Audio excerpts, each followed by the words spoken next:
and let's begin with today's program. So good evening to everyone, and once again, a very warm welcome to Mo TV. So as you all know, we have Anupama with us. So let me just get to the topic that she's bringing for us all here. So just to introduce the topic, let us remind ourselves that we are already enough, whole and complete. We don't need to wait for a day to achieve something we want or deserve. We live in a world where we constantly feel we might not be able to do enough or work enough. The highest bar often isn't the expectations others set for us, it is the expectations that we set for ourselves. So, with such expectations, at times we feel we are living up to self created binding expectations, and in all this, we feel I am not enough. We constantly strive to improve, to self actualize, but the art of growing is acceptance of love for our own self.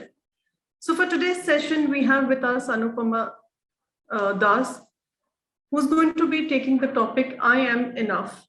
So as you all know, I'm going to give a very small introduction for her because she kills me, because every time she tells me give a longish one, I need to give a smaller one for her. So Anupama has nearly 20 years of experience in HR and has a keen interest in spiritual studies and practices. She has been associated with eRevMax for more than 5 years. She has learned Reiki and is a pranic healing practitioner. She is a student of spiritual science, researching and working on combining spirituality with management practices. So, with this, Anupama, welcome once again. And it's, as usual, wonderful to have you here. And your programs, we always look forward to it. And this again seems a very, very nice and interesting topic. And actually, what I think all of us deal with it some way or the other, we all feel this. And हम अपनी expectation जो set करते हैं, so and then we get disappointed or something. So over to you now to get ourselves, to learn the art of accepting ourselves as we are. Okay, so thank you so much, Ritu, and namaste everyone. This topic actually came to my mind through an inspiration from Emoha. So when I got a call that, can you take a session for us on Wednesday? So then I was asked, I said, okay. So then I was asked that what's the topic? And instantly this topic just came to my mind.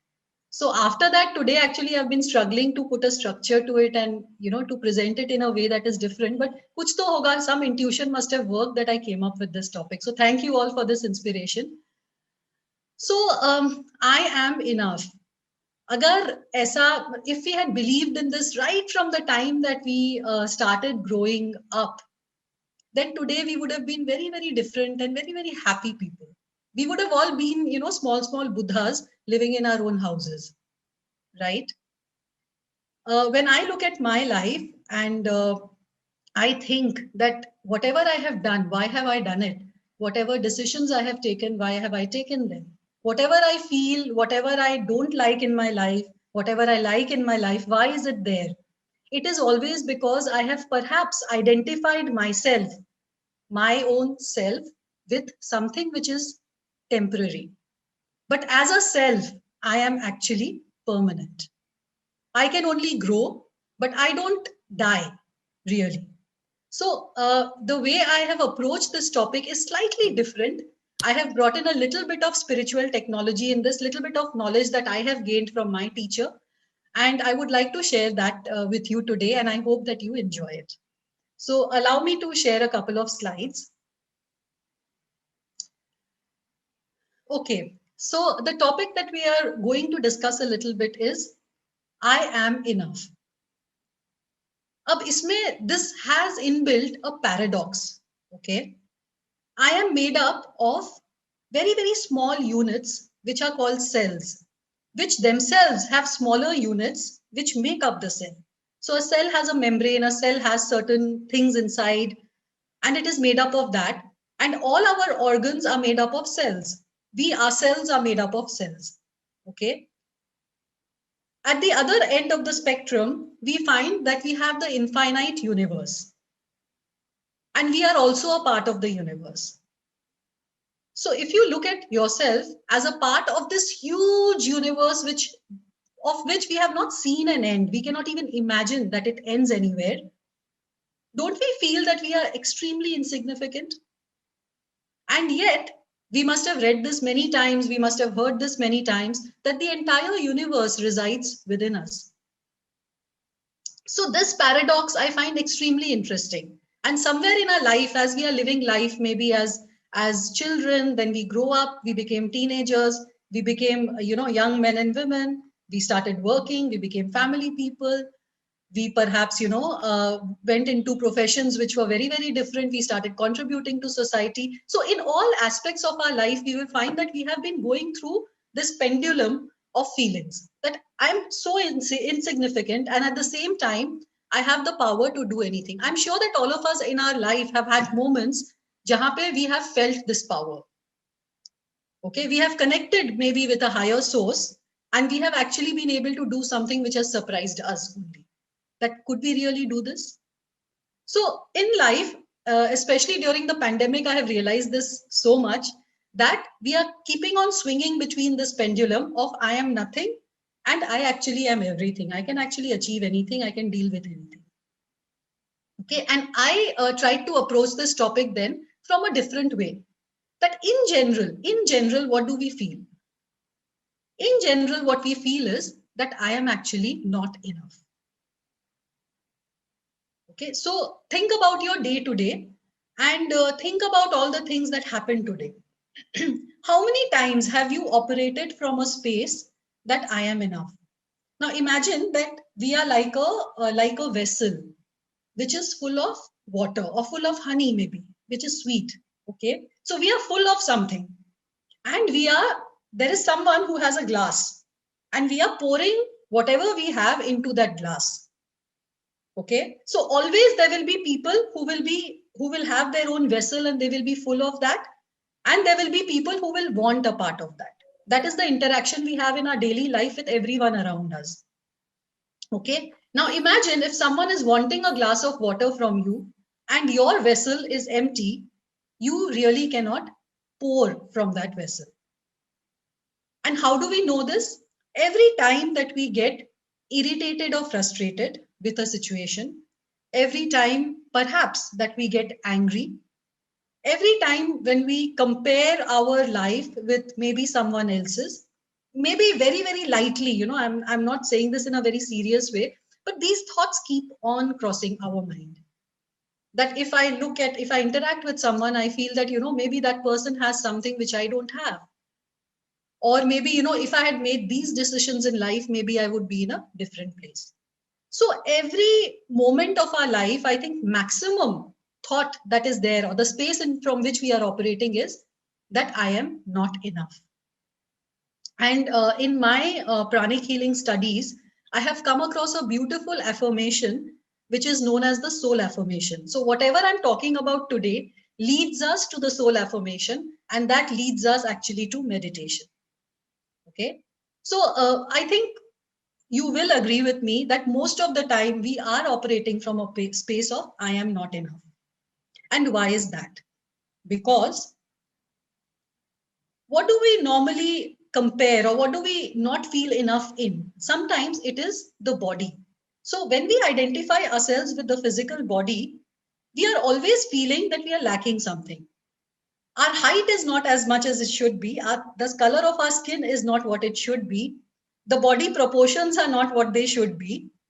Okay, and we are always judging ourselves every time. When I look at the mirror, I will think my nose is big, my eyes are small, my eyebrows are wild, or my cheeks are different, they are rough, or whatever it is. So we are always comparing ourselves first from the physical aspect. Okay, and that is why we feel we are not enough. So if someone, when I was in school, we had this teacher who used to do grooming sessions for us. So she taught me something which I still remember to this day, that if someone pays you a compliment, don't feel shy or say, nay, it's okay. Don't say that. Just say thank you. Just accept the compliment. So today, if anyone pays me a compliment that, maybe someone tells me that your skin is so nice, I will say thank you. Even if I feel that my skin is not nice, I will still accept that compliment. Maybe in the eyes of the other person, that is the beauty that they see in me. Or if someone tells me that, you are very creative, I will say thank you. Okay, but most of the time, what we are doing is in our inner mind, in our inner thoughts, we are always thinking that, I wish I was 2 inches taller, or I wish my waist was, 4 inches slimmer, or I wish, I was slightly fairer. I always feel that, I don't have fair skin. I used to feel the people used to tease me also. But today I'm okay with it because I don't identify that much with my body. My body is a vessel in which my spirit resides. That is the truth that I have learned to believe in. So, yes, I have to take care of my body. I have to keep it clean. I have to keep it healthy because otherwise I will not survive in this world. But am I the body? That is a question for you to think. That if this is my hand and I am moving my hand, then am I my hand or am I moving my hand? I am something else. Okay, so this is the first aspect from which I thought that, let us explore. Where do I feel that I am not enough? The second thing that we identify with are our emotions. So I had the experience just 2 days ago. I was facing some anxiety at work. So there was a lot of pressure and I found that the pressure was unreasonable. Okay, because I don't mind working hard, but if circumstances are created where I feel emotionally pressured, then I cannot operate. So I was very, very pressured. I felt I was inside a pressure cooker. Then suddenly, while I was lying down, I felt that I was actually observing my anxiety. That I am actually not my anxiety. I'm not in the middle of it and I'm not my anxiety, but I'm actually observing it. And at that moment, my anxiety went down because I realized at some level that I am not my anxiety. Similarly, when we say that I am happy, am I the happiness that I feel? Or am I feeling the happiness, which is a separate energy? So think about it, the times when you feel anger. Are you the anger or are you the one who is actually feeling the anger? And if that is the case, then who are you? So there is this book called Surrender Experiment by an author called Michael Singer. And he narrates this instance in his life where he's sitting on a sofa and chatting with a friend. And suddenly he can actually observe himself and his thoughts and his emotions. And that was the moment when he went in search of a spiritual practice. And then he started practicing something throughout his life. So for a fleeting moment, maybe for 1,000th of a second, I actually felt that. And I'm sure you might have felt it many times. But can we actually be in that space for a longer period of time and be actually who we actually are, not be our emotions? So if I feel that I am my anger, I'm going to act. I'm going to let that anger control me. But if I know that I am not the anger, I'm only experiencing the anger as an emotion, I have control over how I deal with that anger. Okay. So emotions are not unnatural. Emotions are not something that we can do without because we are human beings. I lost my mother in the month of August and I was very conflicted because I suddenly felt that I don't have anyone in this world. And I did not realize that I had such a strong bond with my mother. So I called up someone who I consider as my spiritual mentor. And I told him that, why am I feeling this grief? Because I know that the soul is supposed to leave the body and go. And that is the actual home of the soul. So I should be happy for her. But why am I feeling sad? I mean, all the knowledge that I have gained, the understanding that I have gained should help me in dealing with this feeling. So he was very, helpful by what he said. And what he told me was that don't get stuck with such things. You have not still achieved the Buddhahood or an ideal state where these emotions, they don't affect you. You're still a human being. So yes, emotions are felt and they do affect us. But how are we able to deal with it? Are we getting led by our emotions? Especially those of us, who have anger issues. Some of us, really feel very angry. I used to be like that. So in my anger, I just used to lose all control and I used to start shouting. And after that, I used to feel extremely tired. So do we have, are we led by our emotions, or are we okay to deal with our emotions as something apart from our real self? Because that is where the victory comes. So that is the second thing. The first was the body, the second, the emotions. And the third one is our thoughts. So if I am thinking something, we say that it gets manifested. But am I my thoughts, or am I the generator of that thought? So if I'm producing something, I am not that produce. If a cow gives milk, the cow doesn't become milk. The cow is giving milk. Similarly, if I'm producing thoughts from my mind, then am I my thoughts, or am I the one who is generating those thoughts? So when a child, when there are children and they're very, very young and they still haven't started experiencing the world, they're very happy and free. But then we start telling them that, nahi, when you're maybe all our good intention, we tell them these things to keep them safe and protected. But we start instilling, or the society starts instilling certain beliefs, certain systems inside their mind, ways of thinking. Okay, and that is where we start drawing this box around us. We draw this box around us and we remain inside that box, not knowing that we actually have the ability to stand up and get out. Because this is just a box. If this was a box made out of metal, then we would probably be holding the key in our hand. So we can just open the lock and come out. So am I the thoughts that I generate, or am I someone who has control over these thoughts and is the generator of these thoughts? So slowly, the societal thoughts, what they do is they create a belief system inside us. And that becomes our limitation. And we start identifying with that. We start behaving in that way. We stop questioning certain very basic things. We don't remain true to our actual self.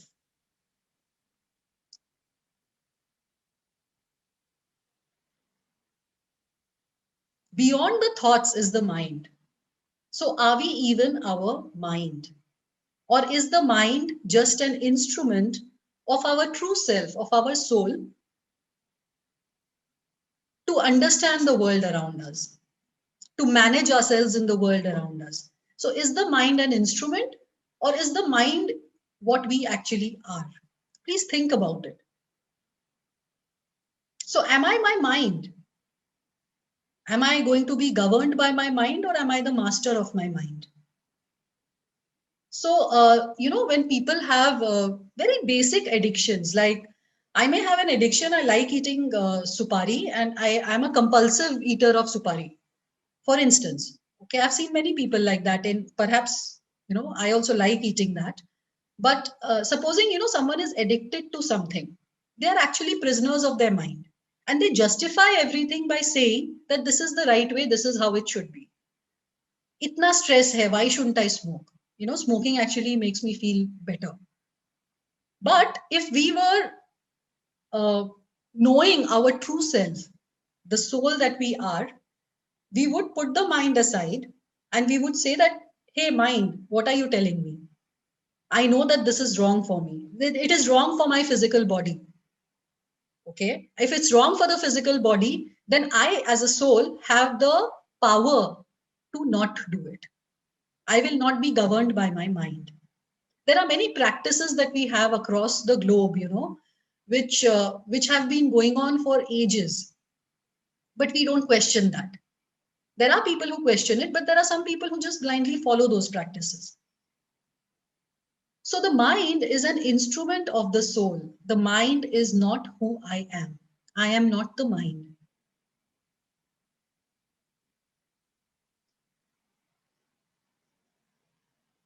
So please reflect on this for a moment. And I'm sure that you will find this true for all of us most of the time, that we are always identifying ourselves with the body, with our emotions, with our thoughts, and with the mind.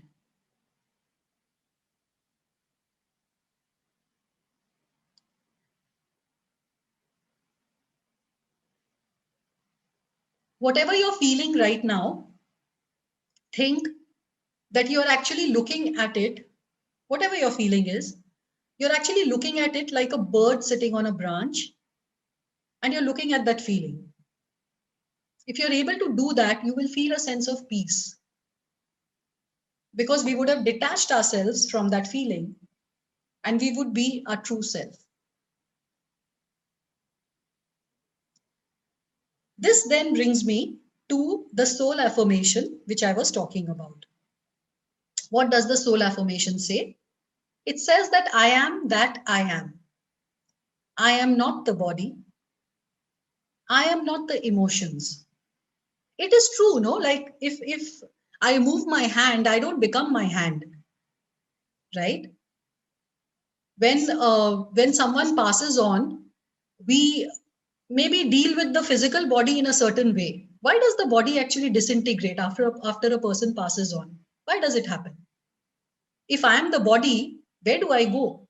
But how does that happen to my body? Is there a switch which gets switched on that my body simply disintegrate, or something else happens? So when the spirit leaves the body, when the prana leaves the body, then the body disintegrates. So I am not the body that disintegrates. I am actually the spirit that leaves the body. Similarly, when I feel anger, when I even feel love, when I feel emotions which are negative or positive, I am actually not those emotions. I am the one who is feeling those emotions.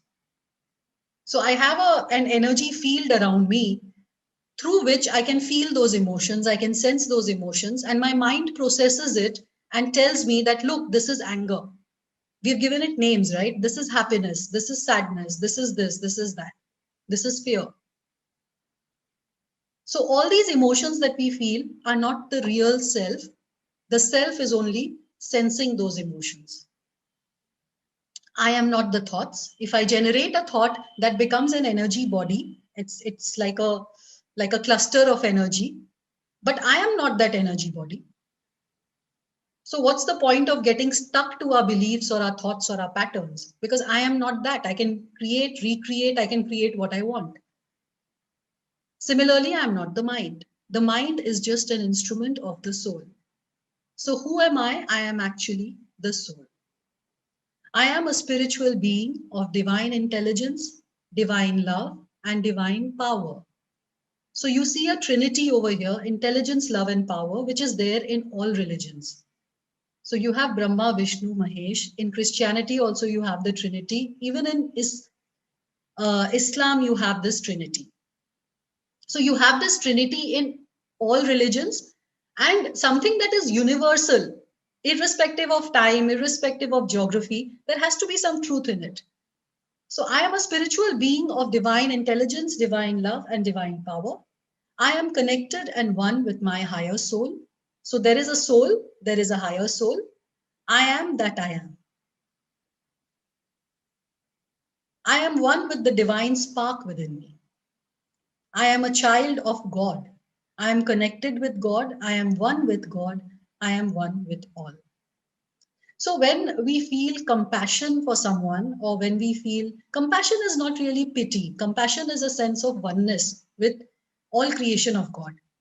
So when we feel that, maybe we are in the midst of nature, suddenly you feel a sense of peace. You feel that everything is one.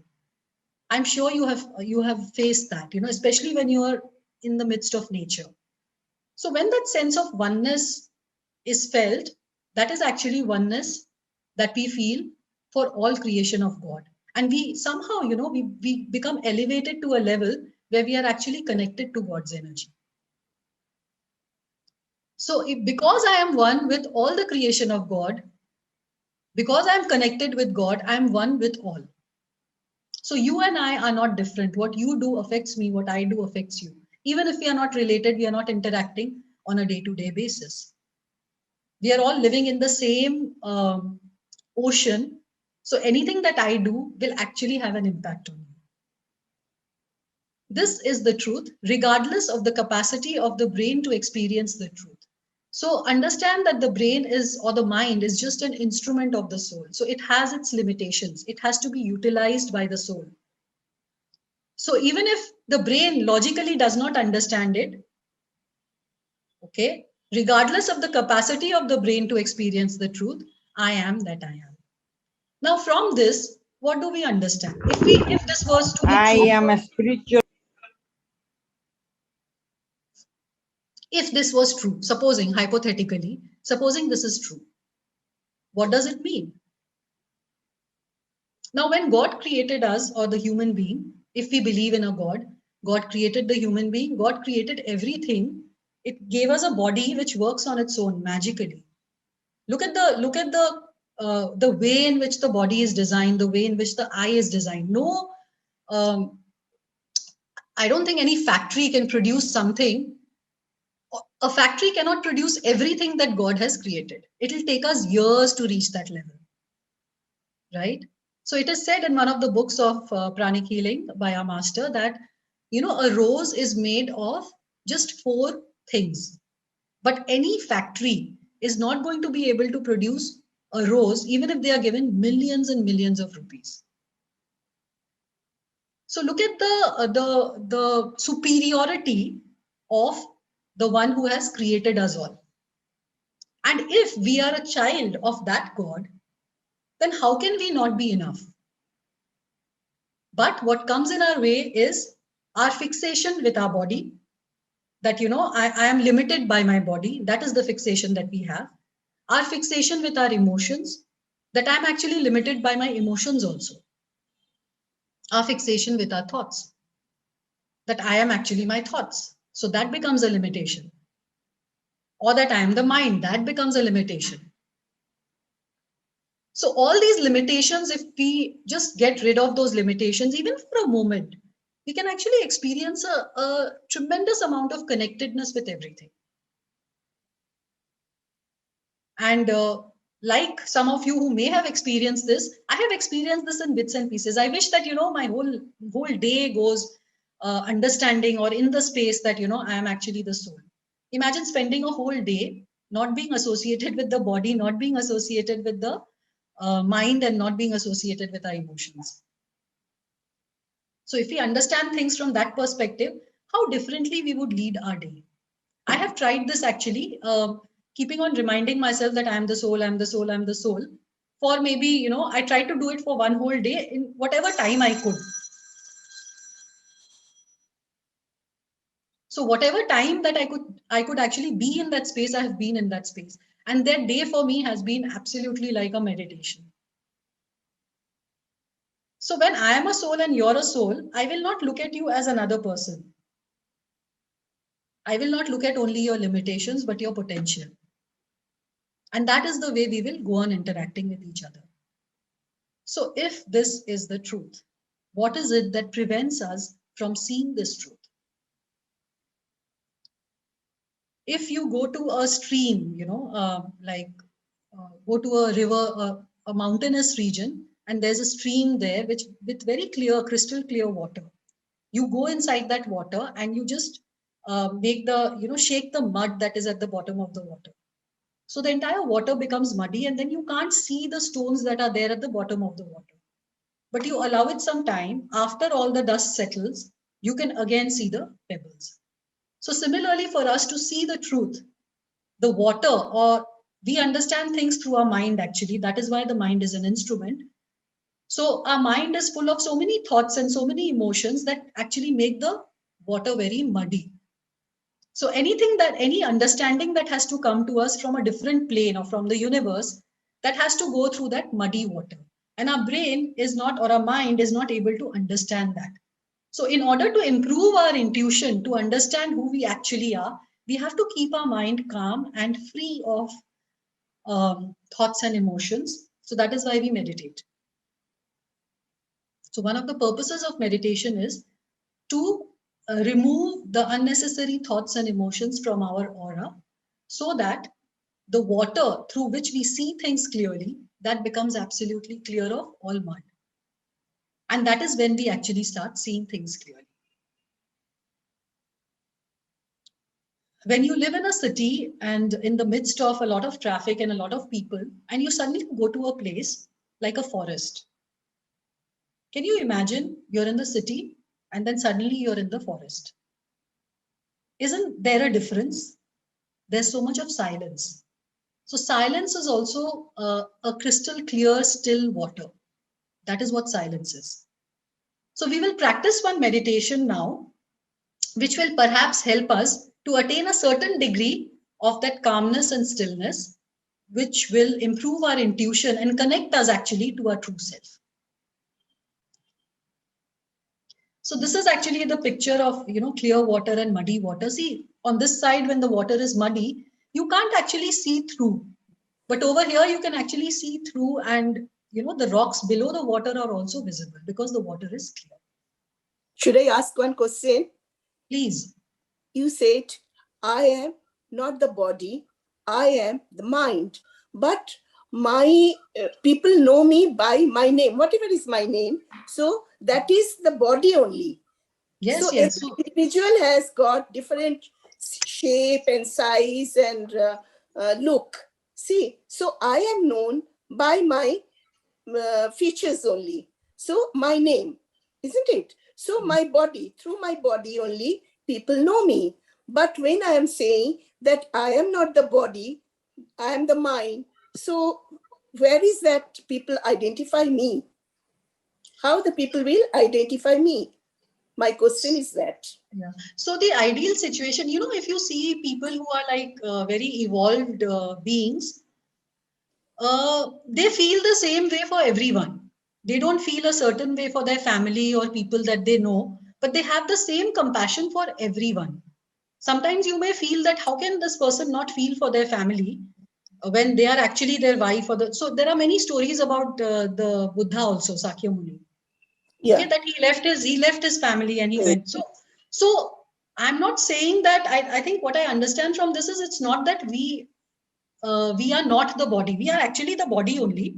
But are we identifying ourselves or our identity? Are we ourselves identifying us only through the body? Are we putting unnecessary emphasis? Identify me by my appearance. I am Ranjana. They also know you by your qualities. They also know you by your qualities. Okay, so yes, we do require a body to individualize us. That yes, such and such person is such and such person, but in the next birth, you don't know. Your name might change, your body might change. Still, you will have a body. But you can't get so attached to your body and your name that you disregard other things. So what is primary is not the body. The body exists. We have a name, we have an individuality. But that is not the primary thing. That is what I'm trying to say. We experience emotions, but emotions are not the primary thing. When we start identifying with the body only, then the problem starts. First, we identify by body only, by appearance only. Then we see the qualities, emotions. No problem with that. Supposing someone does not have a good body, okay, but still is a very, very good human being. What will you identify the person with? The qualities. You will not put the emphasis on the body. Right. So it is not that, we don't have bodies, suddenly we've all become spirits and suddenly we are all without any name. It is not like that. We have become one with all, we become one big ocean. It is not like that. We all have to live out our own life. But in living that life, in using our hands, in using our eyes, our body, are we putting unnecessary emphasis only on the body and getting stuck? Whatever gets us stuck, whatever ultimately does not give us happiness, that perhaps is something we need to relook at. Why is it not? If I'm obsessed with my body, but I have I have a paunch, for instance, but I love wearing good clothes and all that. If I don't identify so much with my body and I don't judge myself that much, I will still go ahead and wear whatever I want. You find people like that today. But if I say that, oh, look at that person, the person has such a big belly, but is still wearing tight clothes. Is that right? I don't think I would do that. I would allow the person to be who they are, because I don't identify the person only with the body. Right. Right? Mm. So that is what this says, and it says I'm not the mind. It says I am not the mind. It doesn't say I am the mind.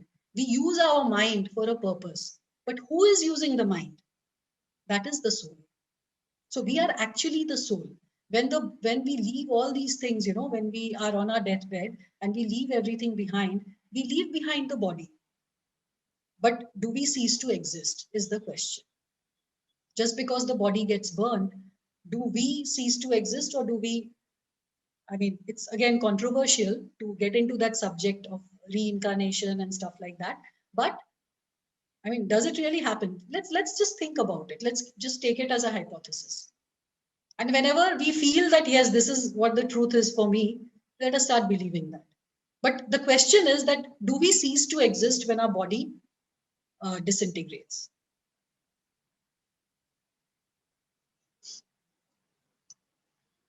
Okay.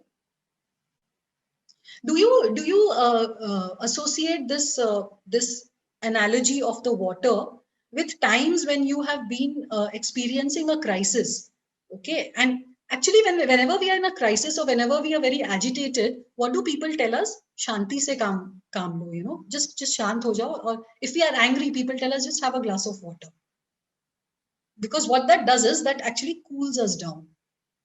Anger energy is very hot energy. Okay, so when we have a clear mind, a peaceful mind, a still mind, which is not agitated, we deal with things in a better way.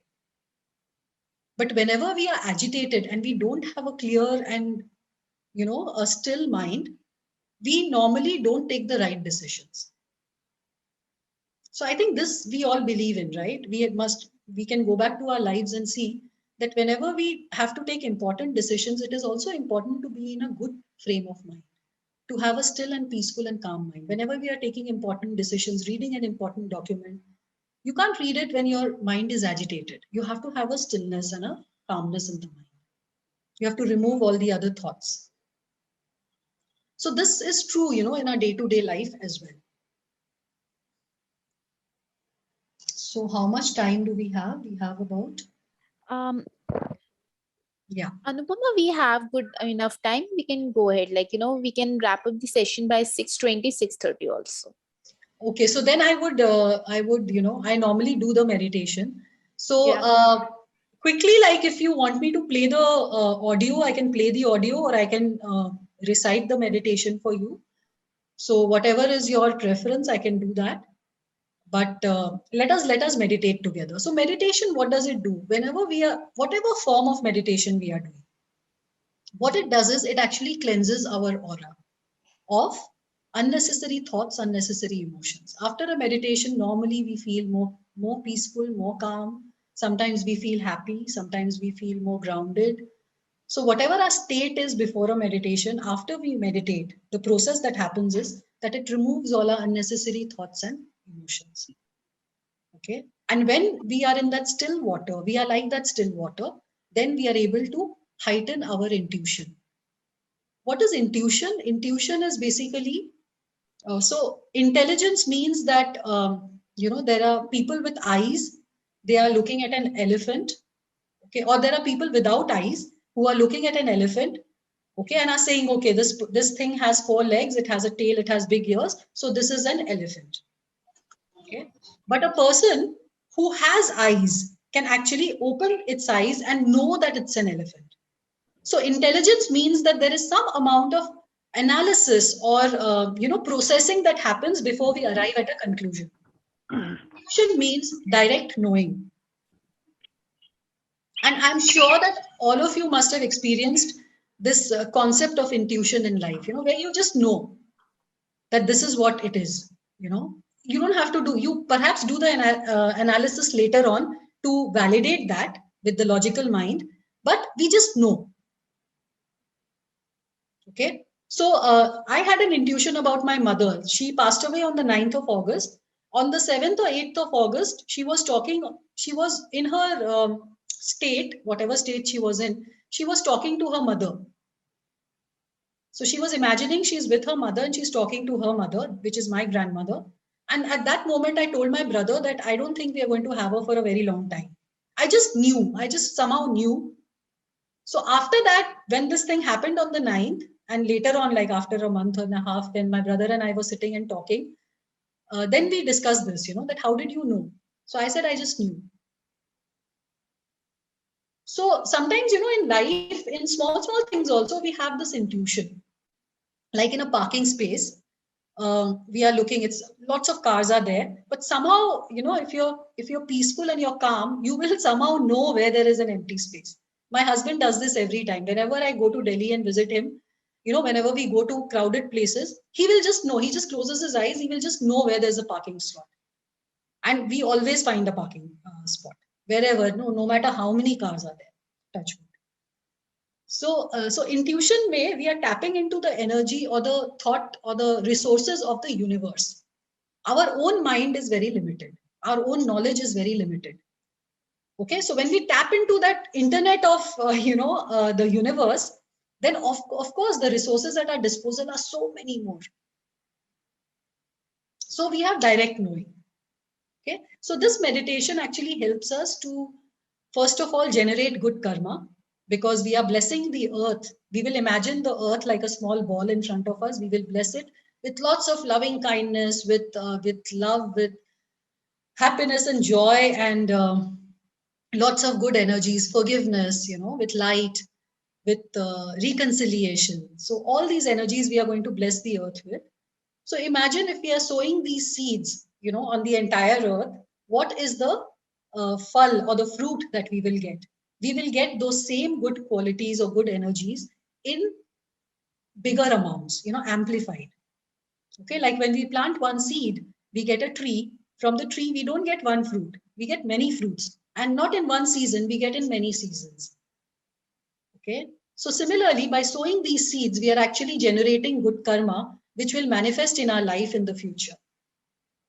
So that is one objective of this meditation, to generate that good karma of prosperity, abundance, kindness, love in our life. Second is that it actually stills our mind.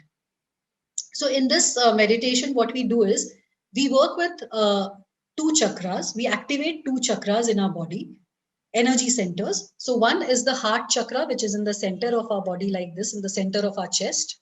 So somewhere here, you can touch it if you want. And the second one that we activate is the crown chakra, which is at the top of our head. Okay, Hriday Kendra or Sahasrara chakra. How do we activate this? So in this center of energy, which we call our heart, we actually have energy of love, of happiness, of joy. So when we think of any happy event in our life, we are filled with this energy. And this center in our energy body gets activated because it's like food for this center of the energy. So we visualize or we think of a happy moment in our life. It could be today, it could be when we were children, it could be any time. Sorry. Okay, we think of that happy moment and we try to relive that happy moment. So maybe, a child came and sat in your lap. Now, that gives everyone happiness. If a child comes and sits on your lap, there's so much of nice, happy energy in a child. So you can think of that. You've seen a bunch of beautiful flowers. You've seen a sunrise. You've seen a sunset. Someone has said something really beautiful to you. You've read a poem. You've read a beautiful line. You've seen something which you love. So whatever it is that comes to your mind, which really makes you very happy and joyful, you can think of that and focus on your heart center. Okay, this will activate the heart center.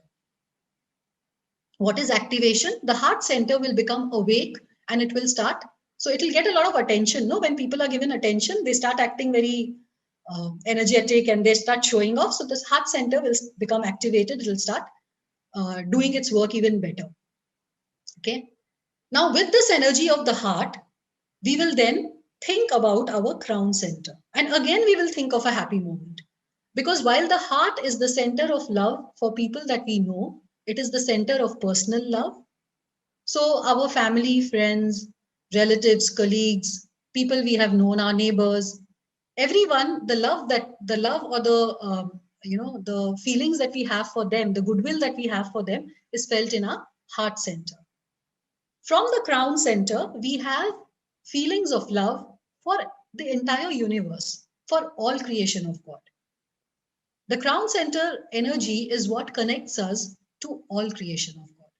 So when the pandemic broke out and there were people all over the world who were getting affected, we felt bad for them, right? When there was an earthquake in Nepal and people really suffered, we felt bad for them. I don't know them personally, but we still feel bad. If an animal is treated badly, we feel bad for them. If trees are cut, we feel actually bad for the trees. So when we feel a sense of compassion and love for all creation of God, that energy comes from our crown center. Okay. So the heart center energy is very important to open or activate the energy of the crown center. Because if we don't feel love for people that we know, how can we feel love for people that we don't know? The starting point is personal love. Okay. So with this energy, so first we activate the heart, then we activate the crown. Now, once the crown chakra gets activated, the crown chakra is also the entry point of divine energy. So the divine energy or the energy of God enters our system through the crown chakra. So we make the crown chakra open like this, like a cup, and it receives this energy which then goes through our entire body through the energy channels. And we put our hands like this, we visualize the earth in front of us, and we are constantly blessing the earth with this energy. So from the center of our hands, there are two chakras here. From here, the energy comes out and it goes to whatever we are intending it to go to. So we will visualize the earth, we will send all this energy to the earth. Okay.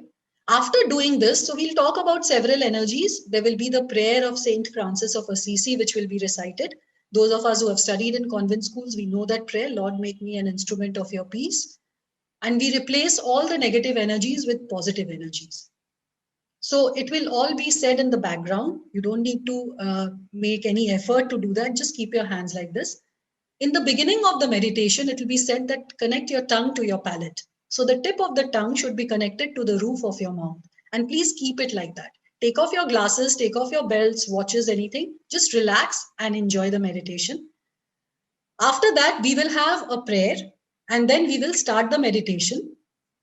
We'll first be asked to put our hands in the blessing position. Focus on your heart and bless the earth with different energies. Focus on your crown and bless the earth with different energies. Then focus on your heart and crown together and bless the earth with different energies. By this time, our crown chakra and our aura has become really big and our crown chakra is really big and activated and lots of divine energy is flowing through us. Okay. When that happens, all the negative emotions, the negative thoughts that are there, negative used up energies in our body, even the diseased energy, that gets flushed out of our aura. So it's like throwing water through a pipe. Whatever rubbish is accumulated in the pipe, with the strong force of the water, that rubbish also comes out. So pipe also becomes clean. So our body, which is used as a channel for transmitting these energies to the earth, also becomes clean. You will experience a sense of peace. That is why after the meditation, okay? After that, what we'll do is in that state where our aura is big, our crown is really activated, we will then work towards illumination, achieving illumination. How will we do this? We will be asked to think of a point of light on top of our head. So we'll just imagine that there's a star or there's a point of light or there is a kind of a bulb or whatever it is, a light on top of the head. We will put our hands back facing upwards on our legs or on our thighs. We will visualize this light and there will be an Om chanting for 9 times. Now, during this Om chanting of 9 times, we are just supposed to listen to the Om. Be aware of the gap between the 2 Oms and be aware of this point of light. Okay, all the instructions will be given. So again, just familiarizing you with the steps. Otherwise, you don't need to memorize anything. All right. After that, we will be told that just let go. Continue with your meditation and let go. So just allow yourself to be in that state, whatever state it is that you are in. It will be a unique experience for each of us. So wherever you are, just allow that state to be. Okay. After that, we will be asked to come back to our body. Now you will wonder why we are asked to come back to our body. Where have we gone? Actually, our consciousness during the meditation has expanded. Now, in order to operate in day-to-day life, some of us may be, doing something which requires maybe cooking or maybe driving or going out for a walk or something like that. So that requires us to have our consciousness in the physical body and in the material plane. So that is the meaning of coming back to the body. We bring our consciousness back to our physical body. All the energy that has passed through our system, okay? There is an excess energy which is still there in our system because energy is continuing to pass. So one way of dissipating this excess energy is through blessing. So what we will do is at the end of the meditation, we will again visualize the earth in front of us like a small ball, and we will bless the earth with different energies. You can also bless people who you know are going through a difficult time, or someone who's not well and needs healing energies. You can just bless those people, visualize that they're becoming completely okay, and we'll continue blessing. Then we will visualize light going from the base of our spine. So at the tailbone, from the tailbone, light is going right inside the ground. So if you're on the 11th floor of a building, it is not going to the 10th floor. It is going actually inside the earth, inside the ground. So wherever we are, just imagine that this line of, or the pillar of light is going inside the earth, and then we will bless the earth. So we can bless the earth, we can bless different parts of the earth. Wherever there's a problem, there is climatic changes, people are going through a difficulty, there are typhoons or this or that, we can bless all those parts of the earth. Or where there is no rainfall, I think there's been excessive rainfall this time. But wherever you know that there is a problem in the earth or Mother Earth is suffering, you can just bless those. Otherwise, just bless the entire earth. Okay. So that is how the meditation ends, and then we'll just say a short prayer. All right. So quickly now, I just want to know if... Okay, just one more slide I have. Practicing meditation on twin hearts. So this is known as the meditation on twin hearts, is like taking a spiritual shower. So we always take a bath to clean our physical body, but meditating means that we are actually taking in that divine energy. That divine energy is pouring through us like a spiritual shower. When your aura is clean, you experience a higher level of awareness. When your aura is very clean, you see through things more clearly. Okay? So this is said by masters who have practiced and who have taught us things.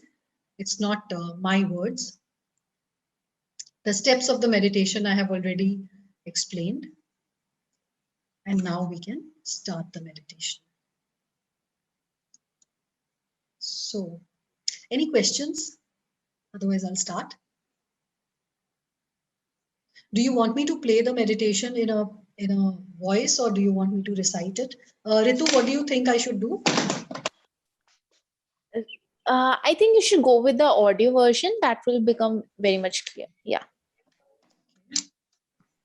Right then. So please take off your glasses. Kindly. Yeah, just sit in a relaxed way. If you experience any difficulty during the meditation, just open your eyes and listen to the meditation. Okay, so I'm going to play it now.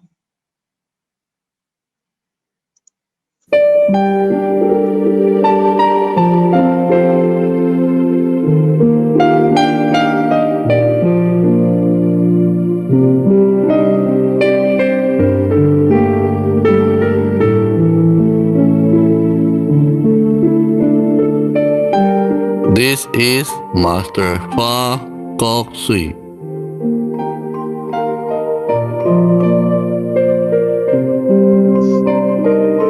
Let us invoke for divine blessing.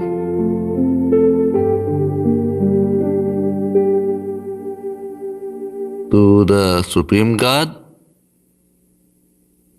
to my spiritual teacher, to all the spiritual teachers, holy masters, all the saints, holy angels, spiritual helpers, and all the great ones, we humbly invoke for divine guidance, divine love, for illumination, for divine oneness, divine bliss, divine health, and divine protection. We thank you in full faith.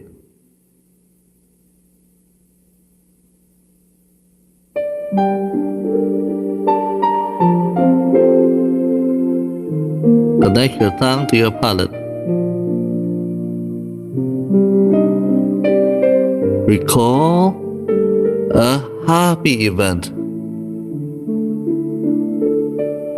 Take your time.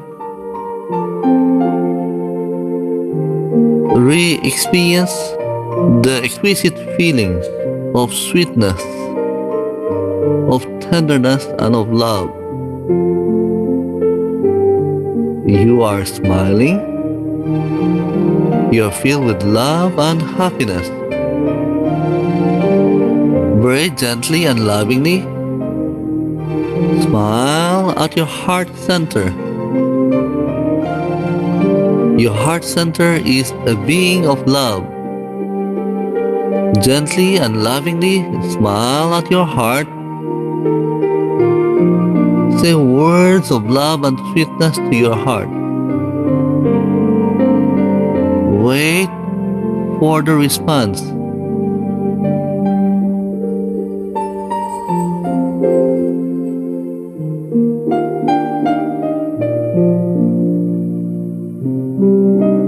Can you feel your heart center responding with love, with joy and bliss?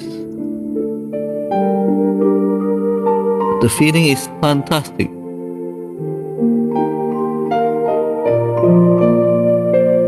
Recall another happy event. Re-experience this happy event.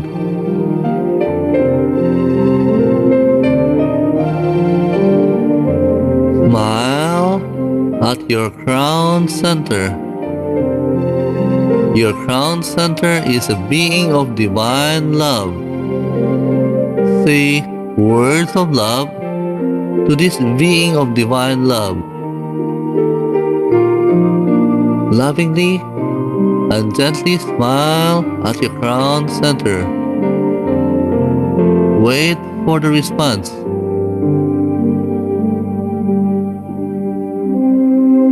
Can you feel your crown center responding with divine love and divine sweetness?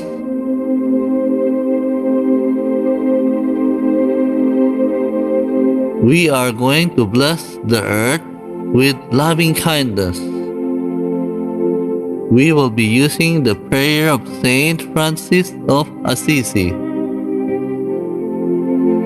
Raise your hand with your hand facing outward. Imagine the earth in front of you, the size of a small ball. Be aware of your heart and silently repeat after me. Lord, make me an instrument of your peace. Feel the inner peace within you. Allow yourself to be a channel for divine peace. Feel the peace within you. Let it flow through your arms, through your hands. Gently and lovingly share this peace with a small earth in front of you. Feel the peace.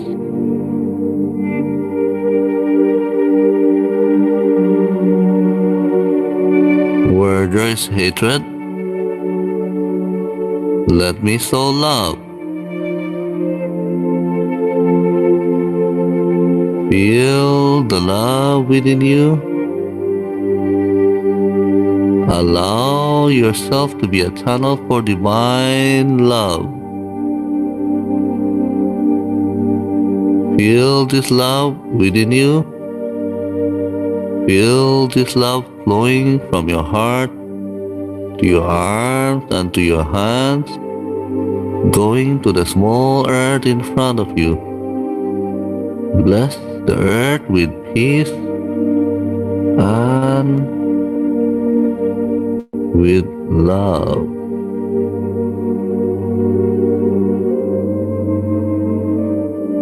Where there is injury, pardon. Allow yourself to be a channel for divine forgiveness, divine reconciliation. Bless the earth with the spirit of forgiveness, the spirit of reconciliation. Let there be understanding, harmony, and peace.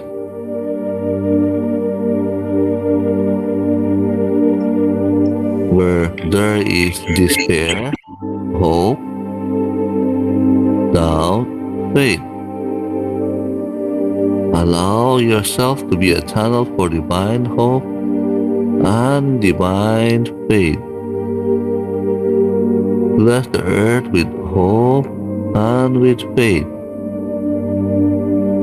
Bless people who are having a difficult time. Bless them with hope and with faith. Silently tell them, you can make it. Bless them with divine hope, with divine faith, with divine strength. Blessings be to all. Where there is darkness, light, sadness, joy. Allow yourself to be a channel for divine light and divine joy. Bless the entire earth with light and joy, especially people who are sad, people who are in pain, people who are depressed. Fill them with light and joy.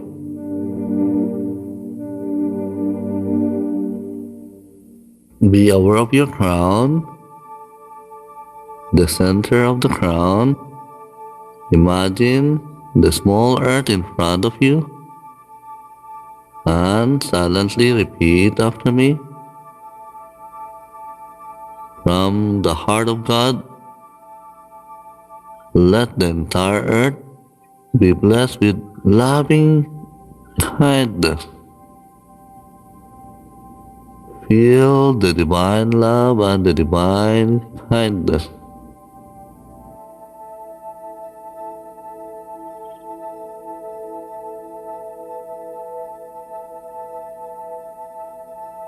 Let the entire earth be blessed with great joy and happiness, with understanding, harmony, and divine peace,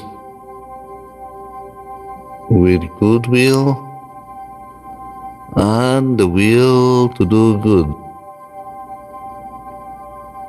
Imagine people are not only talking about doing something good, but actually acting out this goodness. Blessings be to all.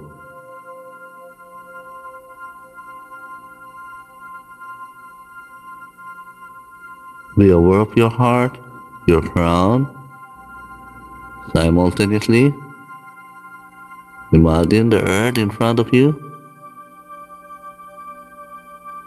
From the heart of God, let the entire earth,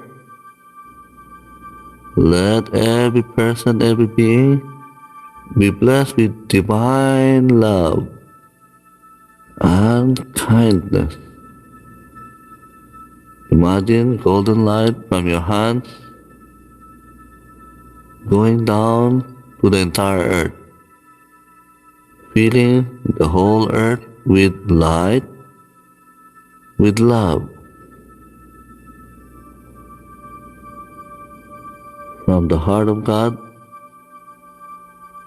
Let every person, every being be blessed with divine sweetness, with divine joy, with warmness, tenderness, with inner healing, with inner beauty, with divine bliss, divine oneness with all.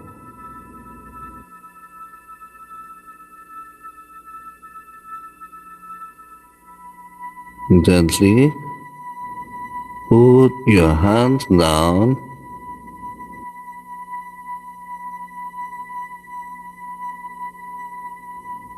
Imagine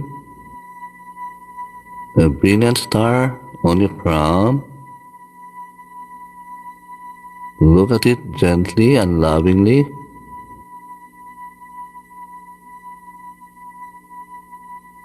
And silently chant the mantra Om. Lovingly meditate on the brilliant star and simultaneously chant the mantra Om. Be aware of the mantra Om. Meditate on the interval or stillness between the two Oms. While meditating on the interval or stillness between the two Oms, be aware of this brilliant light. At the interval between the two Oms, there is stillness. Be aware of the stillness and be lovingly aware of the brilliant star or the brilliant light on your crown.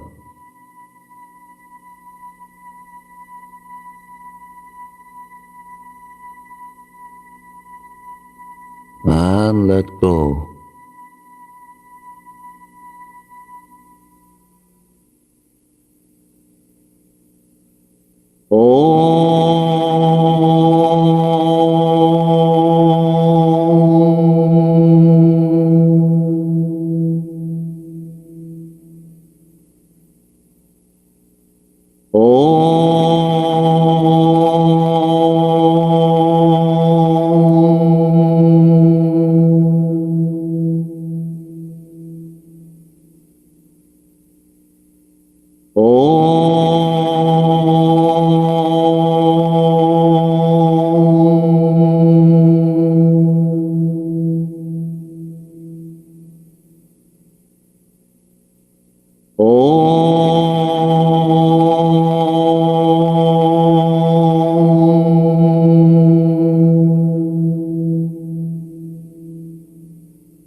Continue with your meditation.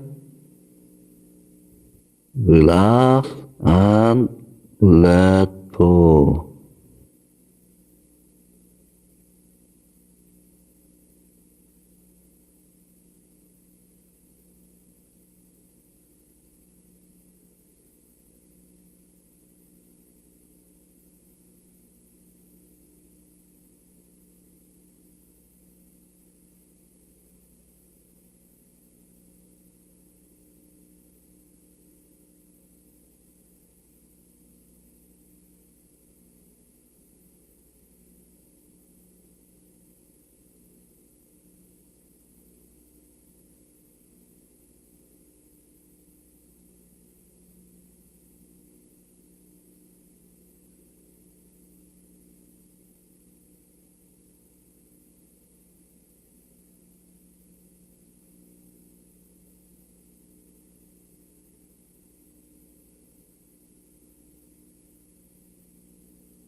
Very gently return to your body.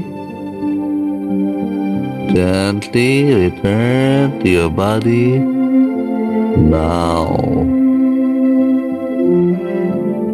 Gently move your fingers. Raise your hands on the chest level with your palms outward. Imagine the earth again. We are going to release the excess energy.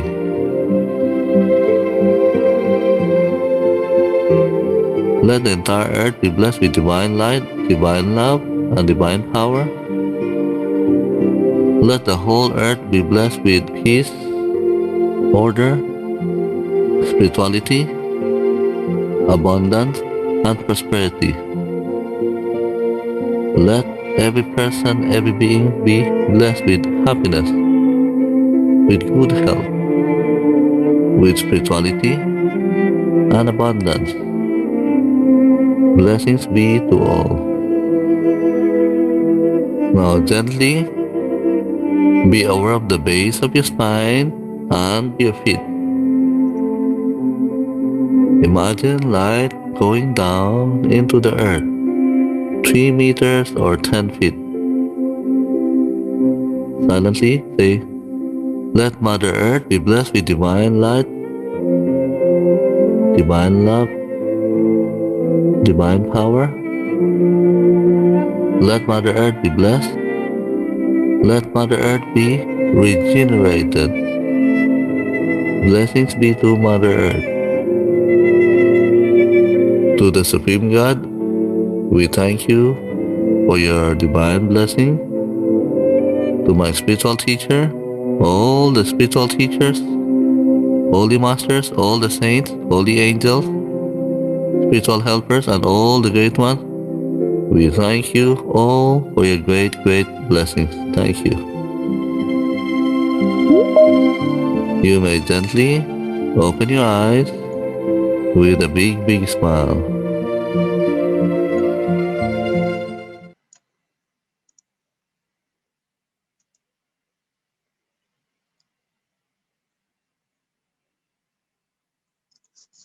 Please just massage your eyes, your entire face, especially areas if you're feeling discomfort. Just massage those parts and just tap them like this. Beautiful. Excellent. Thank you so much.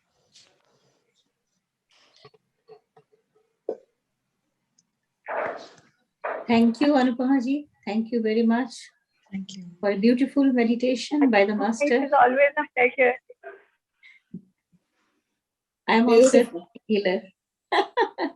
She's So I a have done- spiritual healer. Thank She's you very also a much. spiritual healer. Very good, very good. Earth definitely needs healing, you know. Mhm.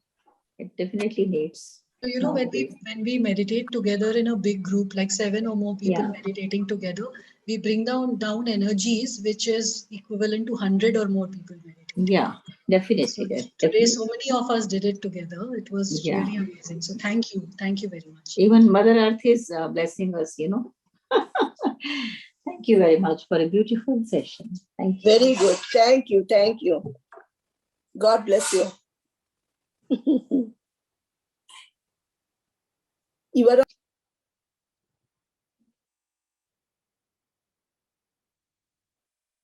Thank you, Anupama. It was indeed a great session. And I feel like, the way you even started, like, our body, it's not, we are not defined by either by our body or our emotions or anything else. It's just a fleeting moment that comes to into our life, and does never and ever it will ever define us. So, and especially आपने जो वो meditation करवाया at one point of time, you know, in the initial times, after one point, even my mind cannot concentrate. वो बीच में जब gap हुआ था, but in the starting, I was feeling so relaxed, like I was just going with it, and there was something in the voice and something in the music which it eventually brought me into a very relaxed state. In fact, I was really tired since the morning, and it wonderfully worked really well on. It's not just about me. I believe it's all about the elders. You have been heard hearing all the praises and everything. So thank you once again, Anupama. And Thank you. with this, I would just like to wrap up with a few lines. And the session name was, in fact, in itself was very interesting. I am enough. So I have a very small, let's say 6 to 7 lines on that, which says, I'm enough. Today, I'm enough. I'm smart enough. I'm wise enough. I'm clever enough. I am resourceful enough. I'm able enough. And I'm always confident enough. I am enough. I have enough. And I do enough. So with this, I would just like to wrap up this session, and thanks once again, Anupama, for such a beautiful session today. And thank you for such a relaxing and meditating session with us today, and looking forward to many more such sessions with you. आपके साथ जब भी session होता है, it's always a great session, and every one of us really likes it a lot. With this, I would just like to tell everyone, tomorrow we have 2 shows. One is at 8 a.m. That's the physio show, and another one is at 5 p.m., which is a dietitian show.